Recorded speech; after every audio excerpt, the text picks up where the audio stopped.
Hello everyone, it's Annie and I'm here today with my August wrap-up. So of course I'm going to go from my least favorite books that I read in August to my most favorite at the end, so stay tuned for that. I read 12 books in August, so not my best reading month, not the worst. I had so many 5 stars though. I am really honestly astounded. So definitely stick around until at least the second half of the video so you can hear my thoughts on those. But we are going to start with the book that I DNF'd this month, which is The Ice Pick Surgeon. And I was excited to read this book because I, as you'll see later in this video, was kind of starting a nonfiction kick this month. I guess my brain is feeling like it's fall and that nonfiction November is coming up, so it wanted to read nonfiction. And this looked really interesting. It's about the murder, fraud, sabotage, piracy, and other dastardly deeds perpetrated in the name of science. This book was racist, just outwardly racist, and I'm honestly very surprised that in all of the editors and publishing officials that were involved in publishing this, no one caught it or said anything and said, hey, maybe we should change this. There was a slur used against the Aboriginal people of Australia that it is 2023 and we should all know by now that that is a slur and we should not use that. So as soon as that came on the page, I was like, no thank you. And the author also had like multiple paragraphs advertising his podcast and also talking about how stories are more fun where there's Nazis in them, and everyone likes a good Nazi story, and it's like, all right, like he really rubbed me the wrong way, and I do not recommend this, unfortunately. But there are many other nonfiction books that I read this month that I do recommend, so let's get to those. But before more nonfiction, I have 2 fiction books that I want to get through first. So we move from the DNFs to around a 1.5 or a 2, which is Starling House by Alex E. Harrow. And unfortunately, I don't know if I'm going to pick up a book from Alex E. Harrow again. I loved the book about witches, which is called The Once and Future Witches. And that was the only book of hers that I liked. I did not like The 10,000 Doors of January, and I did not like this. This was even worse. For some reason, I just could not get into it. I've seen people really love it, so it might just be me that Alex E. Harrow's writing just doesn't work for me, and that the Once and Future Witches was a fluke, but this just didn't work for me. I really hated the main character. She was very annoying. And also, I feel like this wasn't advertised as a romance, and there's definitely a romance plot in there that kind of rubbed me the wrong way. And I just felt myself hoping that the book would end. So that's all I can say. I mean, it had gothic vibes, but honestly, I was really hoping for more.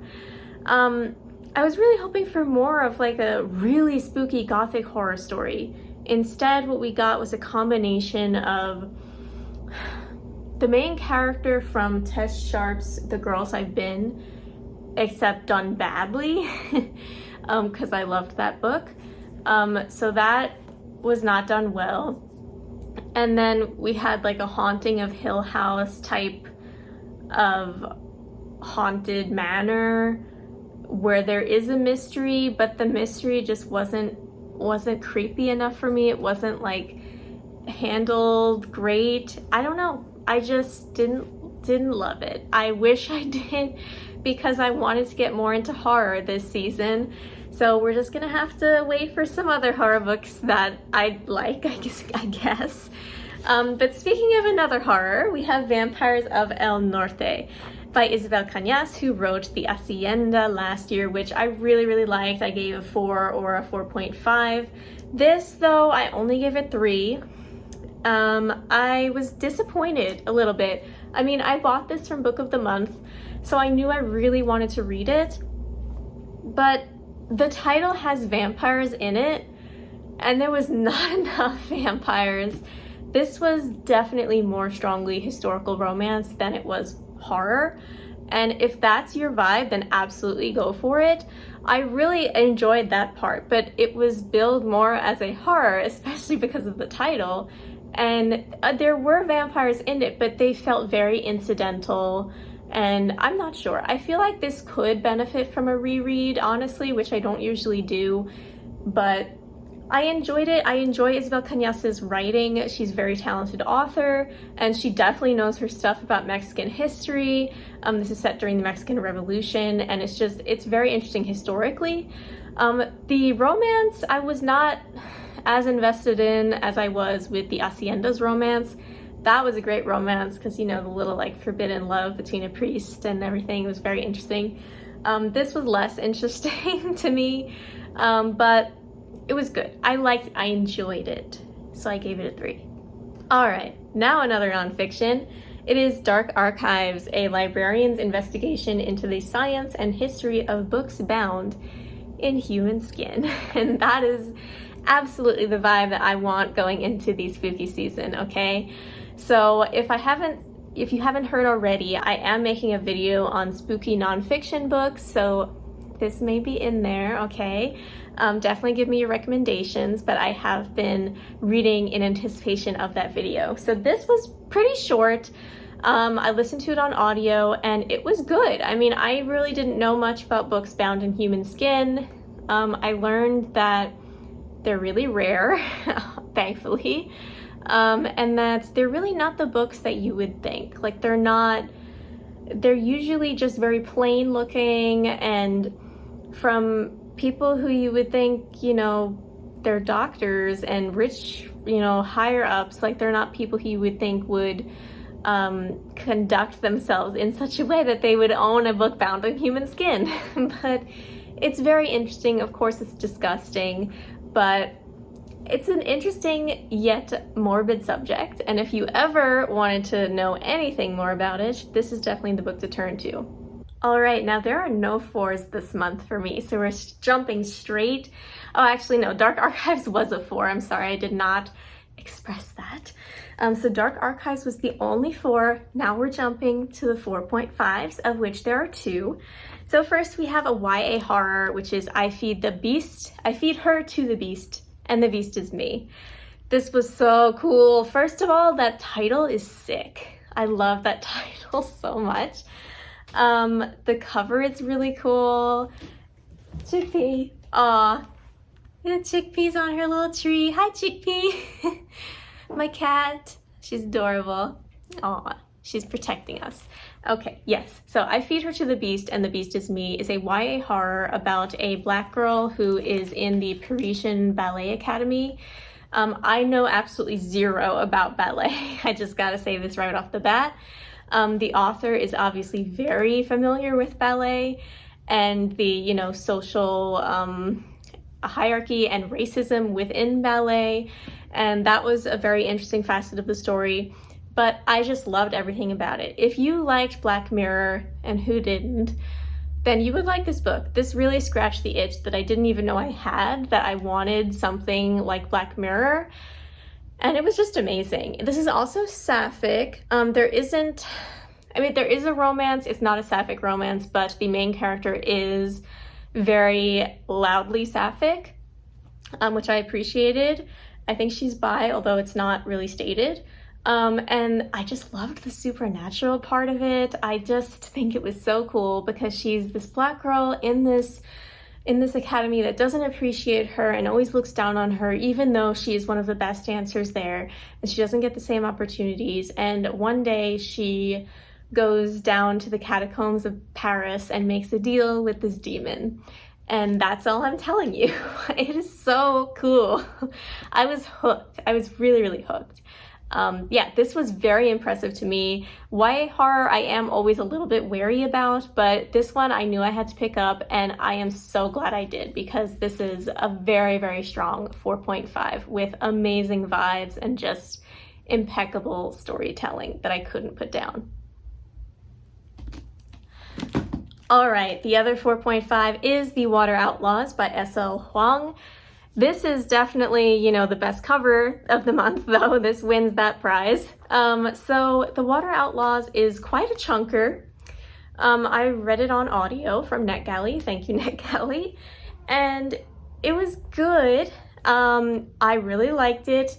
It's not a 5 for me. It just didn't have that spark for me for some reason. But obviously I really enjoyed it because I gave it a 4.5. The plot is a little bit long, so let me see if I can describe it to you. So Lin Chong is an expert arms instructor, training the emperor's soldiers in sword and truncheon, battle axe and spear, crossbow, etc. Unlike bolder friends who flirt with challenging the unequal hierarchies and values of imperial society, she believes in keeping her head down.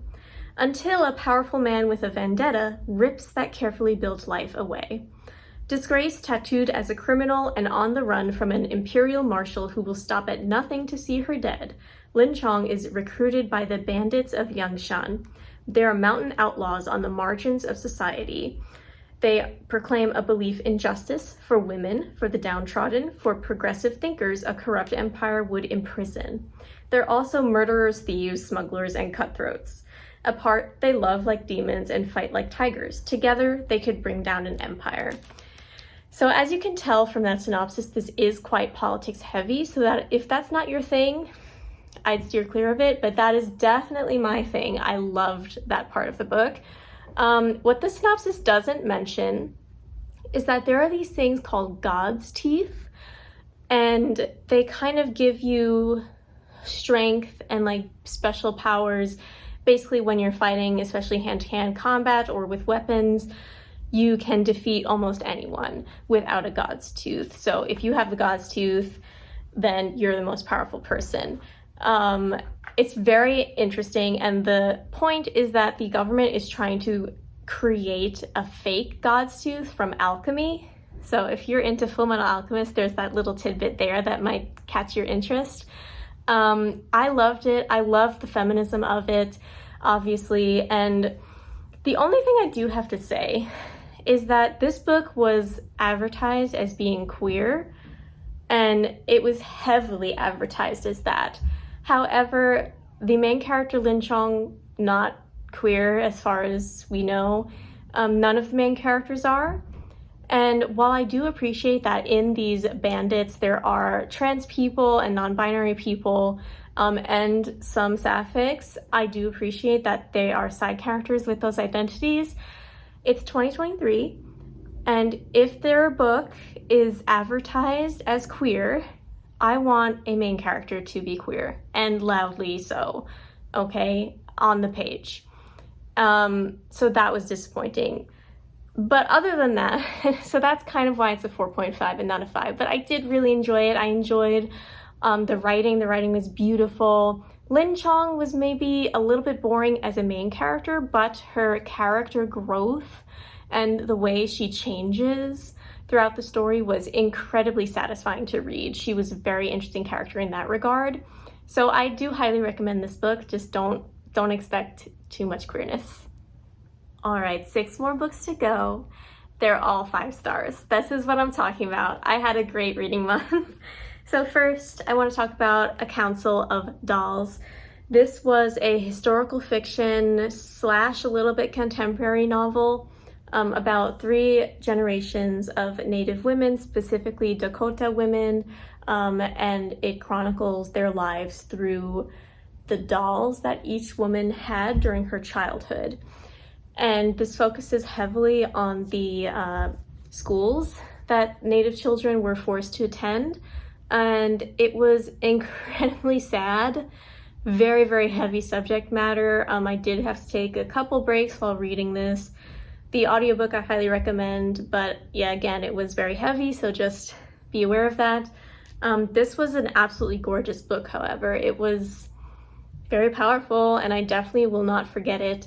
It follows these 3 women: Sissy, who was born in 1961, Lillian, her mother, born in 1925 and raised on the tribal reservation in North Dakota, and Cora, born in 1888, just after the so-called Indian Wars.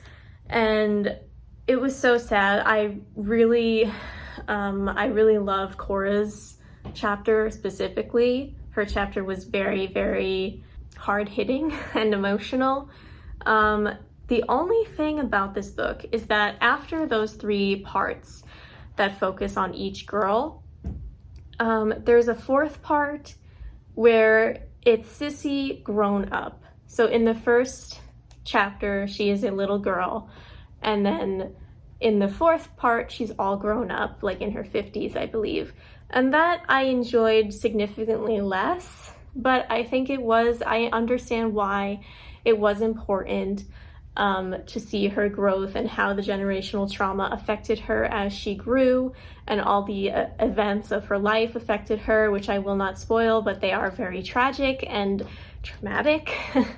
So yeah, I really highly recommend this book. I don't think it's gotten enough hype, so I highly recommend this generational saga. All right, another nonfiction, a spooky nonfiction, is The Taste for Poison.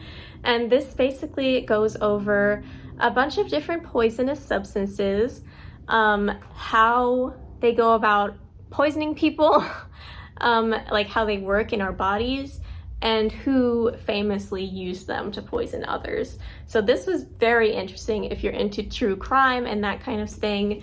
It deals with, let me see, insulin, atropine, strychnine, aconite, ricin, digoxin, I'm so sorry, and cyanide.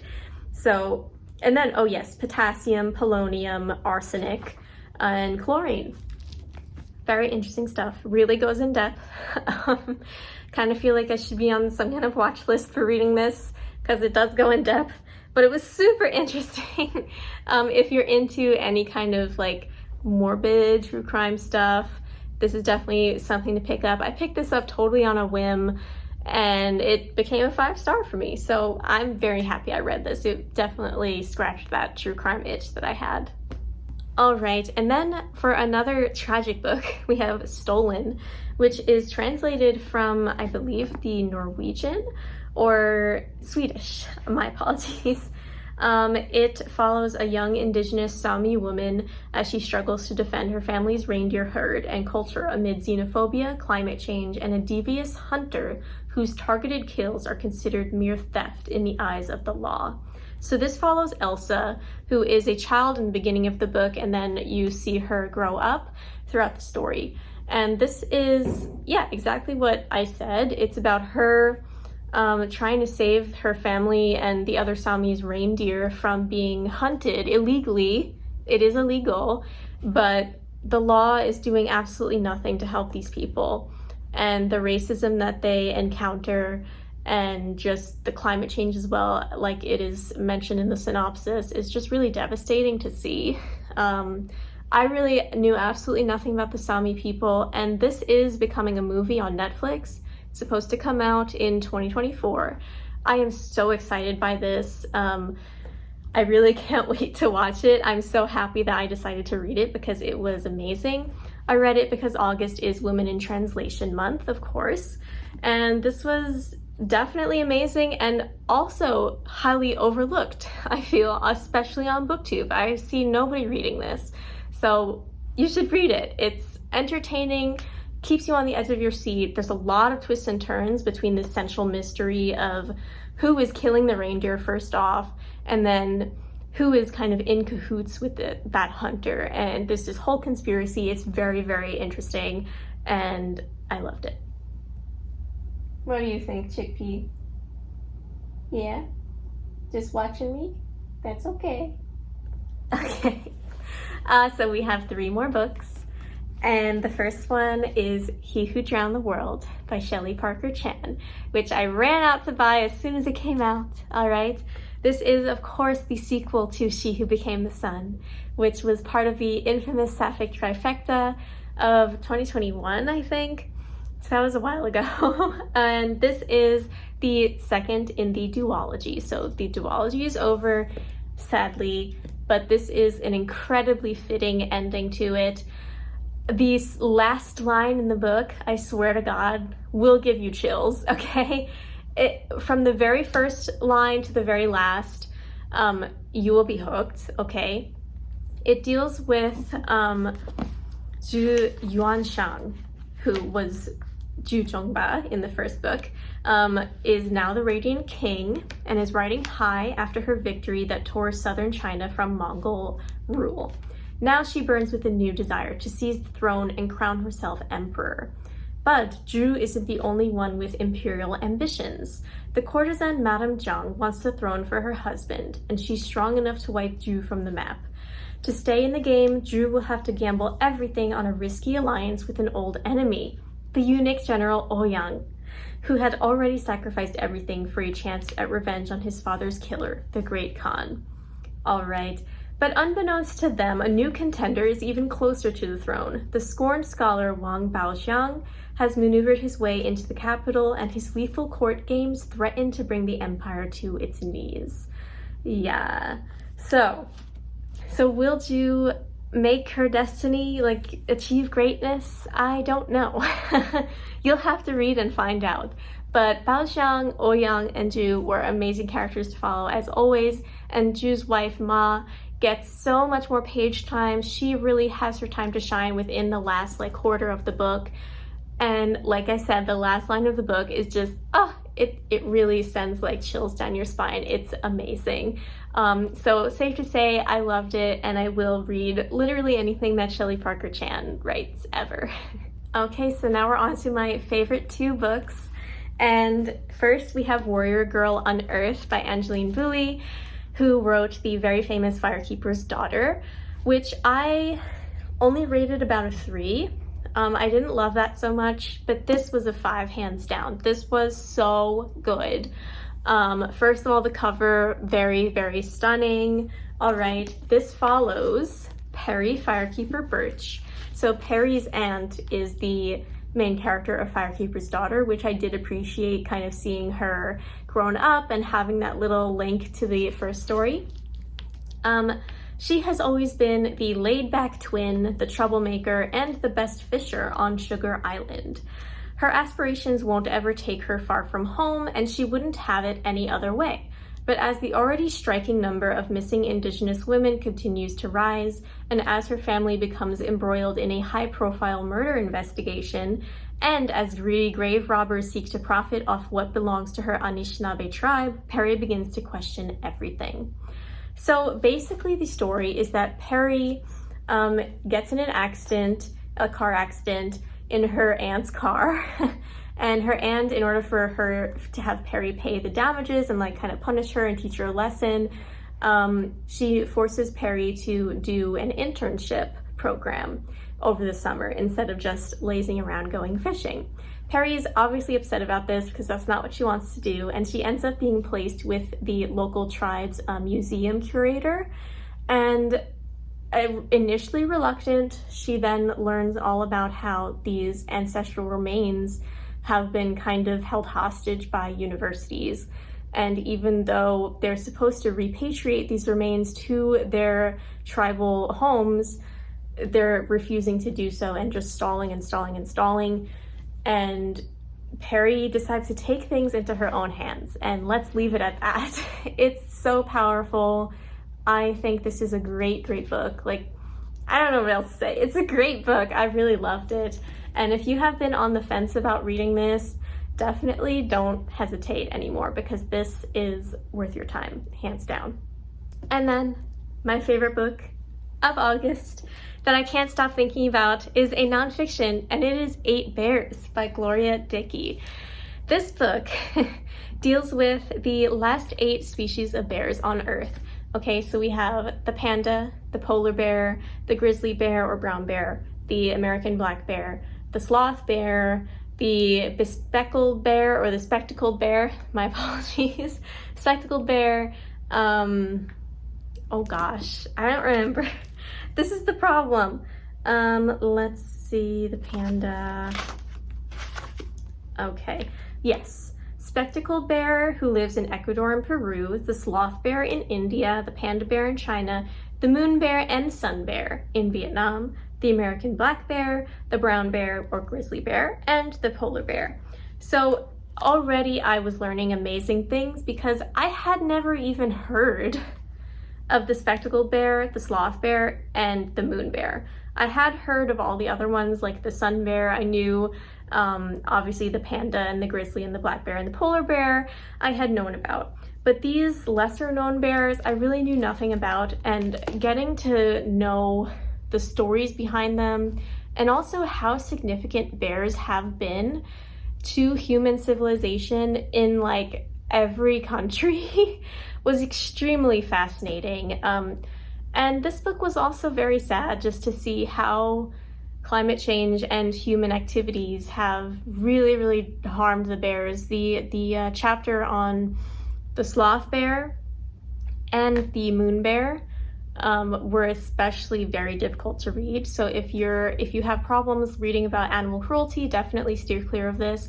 But this is one of the most informative, important nonfiction reads that I have had the pleasure of reading in a very long time. This is going to make it on my favorite books of the year, like no question. It was amazing, and it wasn't even that long. She packed so much information into this book, and my girlfriend knows, like, I've just been talking about it randomly because it just has stuck in my mind ever since I've read it.